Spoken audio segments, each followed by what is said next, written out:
Hey, ladies and gentlemen, welcome back to the channel. As always, it is Nick here, back with your daily crypto news and analysis. And today we're going to be talking about Ripple and XRP, as well as the vast majority of crypto. So let's just dive in.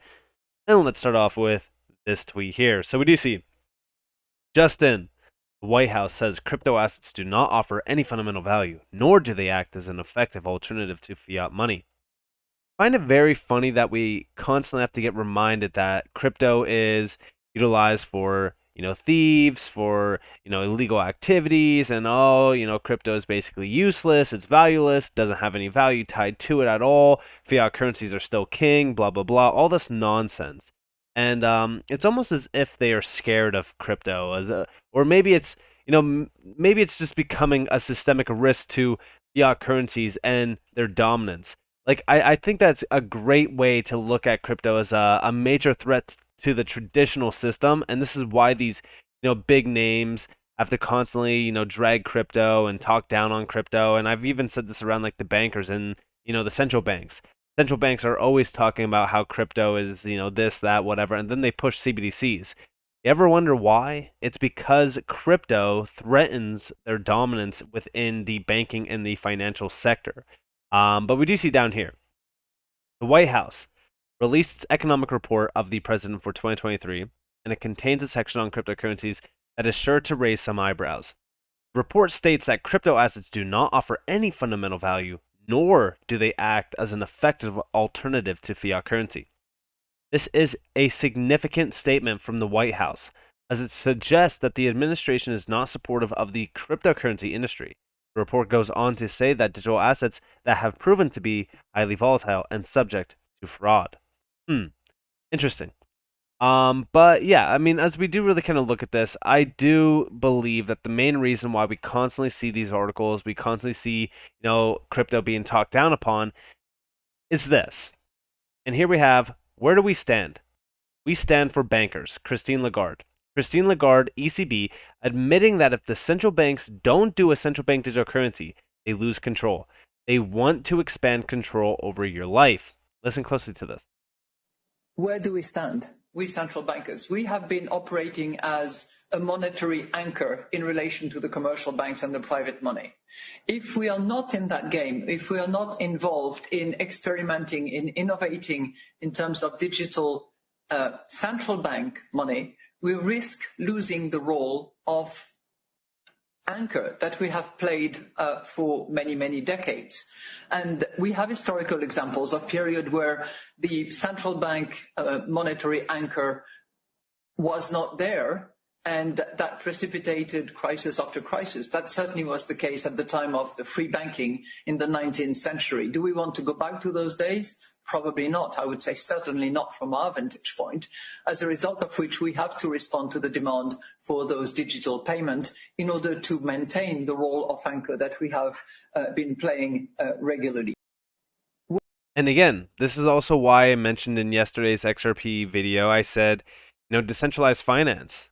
They want to go after the DeFi sector. I mean, when we go over here and we go to the DeFi sector, now obviously I'm recording this a little bit ahead of time, ahead of the FOMC meeting because I will be traveling a little bit. But nonetheless, as we do look at the DeFi market, this had at one point in time nearly $250 billion in market cap value. Today it's worth $58.4 billion. Now, as we look at DeFi and as we look at crypto itself, we know that this is becoming a very large asset class.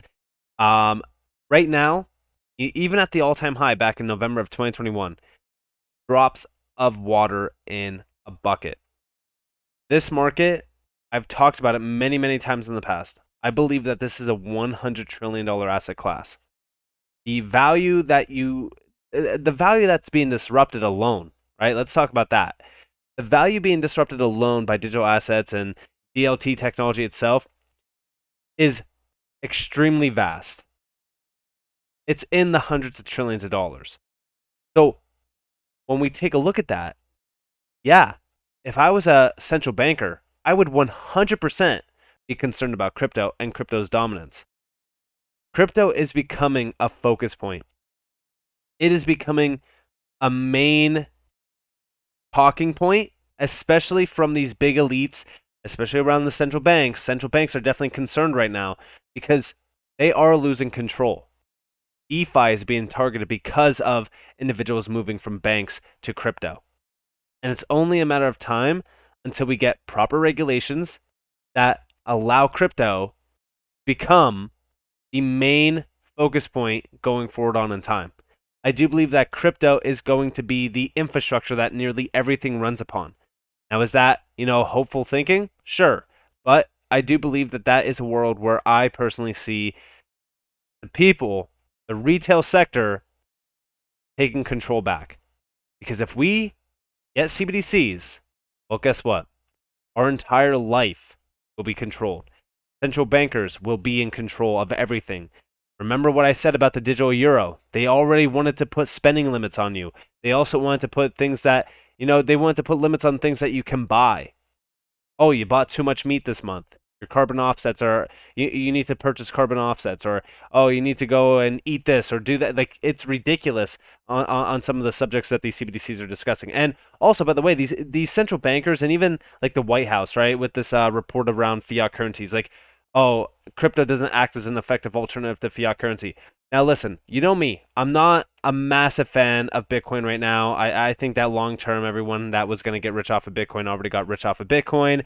If you want to, put a couple $100s into Bitcoin every other, week or so, whatever, it's totally up to you. It's your opinion. I just think that there's way better opportunities to make money. But if we go back in time historically and you look at the Bitcoin price chart and you go, all the way back on the dollar as well on fiat currencies, I mean, Bitcoin has been extremely resilient and it has gained value for years and years and years and years. And every single time that we've gained value and even lost value, we constantly see reports on Bitcoin's going to zero, Bitcoin's this, Bitcoin's that, constantly attacking it in the news. Yet, guess what? We recently just seen UK inflation rate breaks a 3-month stretch of declines with surprise rate to 10.4%. Meaning, guess what? We are not out of the water yet. CPI is brewing. We know that inflation is extremely high, even in the United States. You go to the store and you purchase a couple things. Like, what does $20 get you right now in the grocery store? Practically nothing. Every single time that I walk into a grocery store, it's basically $100. It's ridiculous. Yet we constantly see the elite saying that our economy is strong, that everything is fine. You don't need to worry about anything. This is nonsense. Now, also, right, outside of just inflation and outside of like what the US is talking about, let's take a look at Russia, right? The big enemy in the room, which again, I'm not sitting here saying that Russia's the good guy or anything like that. I'm not, but I'm just saying Russia is moving extremely fast on crypto. So what is the US going to do here? Because again, we already know the power and the potential behind cryptocurrencies. And Russia wants to regulate crypto. This happened back in February, right? Russia wants to regulate crypto. They want to utilize it as a form of currency. And also, guess what? We do see down here the establishment of rules for crypto circulation would minimize the threat to Russia's financial system. Interesting, right?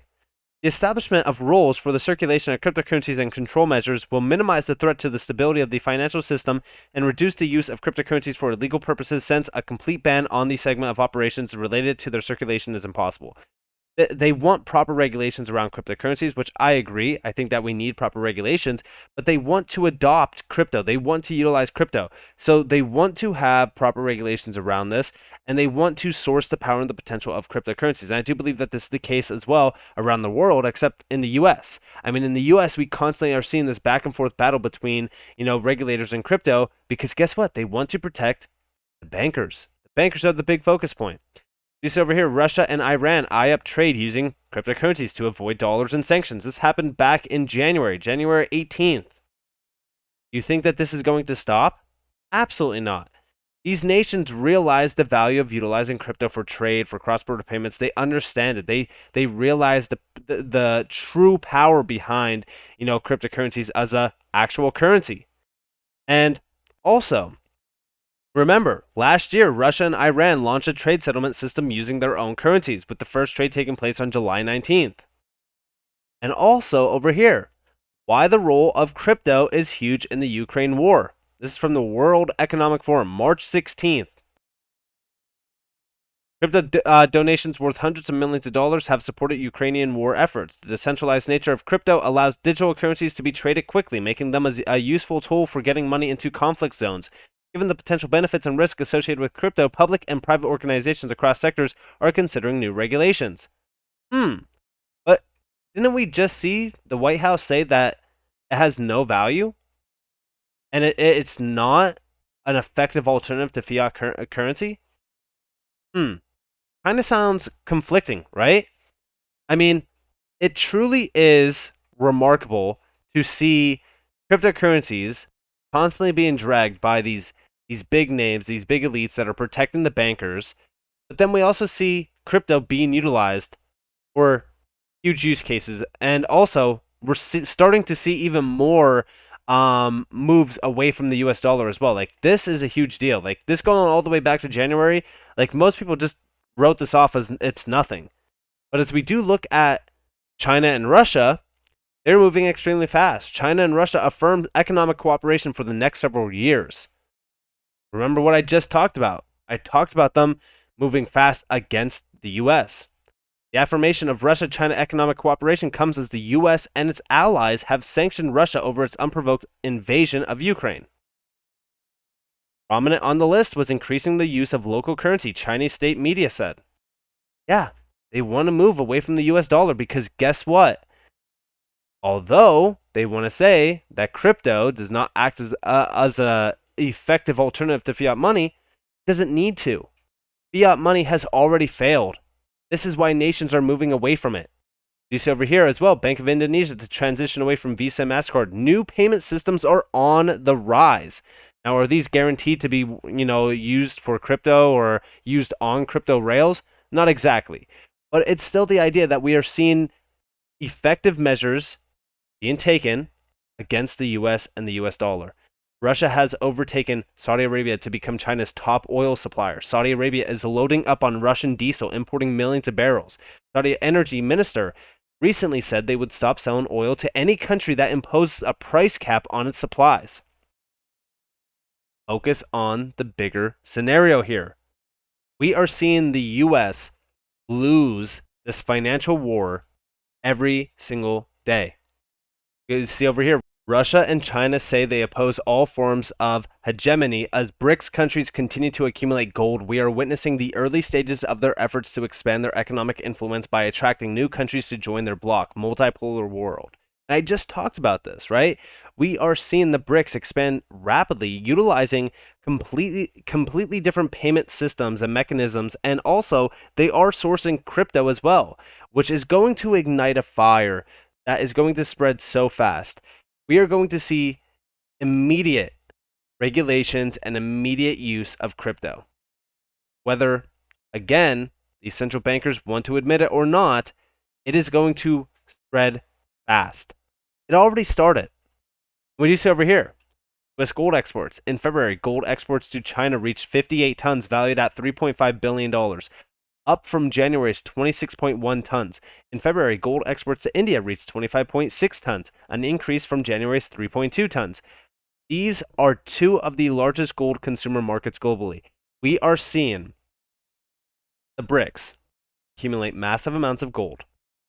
We see the BRICS becoming pro-crypto. We also see the BRICS moving away from the US dollar rapidly and creating their new payment systems and mechanisms. I want you guys to understand that new networks are on the rise from the BRICS. And a lot of people have questioned, what is it going to look like? Is it going to be, CBDCs? Is it going to be this? Is it going to be that? Like, we have no idea. All we know right now is that digital assets and gold will most likely play a vital role here. Gold especially. They've been accumulating massive amounts of gold since going all the way back to 2010. Over a decade worth of accumulation for gold. And again, our government ignited this financial war going all the way back to February/March of 2022. And now, more than ever, it has become a major focus point. And with bank collapses within the US and with our financial stability being questioned, I do believe that a much larger event is on its way. So with that being said, I hope that you guys enjoyed this video. If you guys definitely leave a like, subscribe, turn notifications on if you guys want more free content. You guys are more than welcome to follow me on Twitter and join the free Discord down in the description below. As always, up to you all. Have a beautiful day or a beautiful night wherever you guys are in this beautiful world. This has been Nick. Peace out, guys.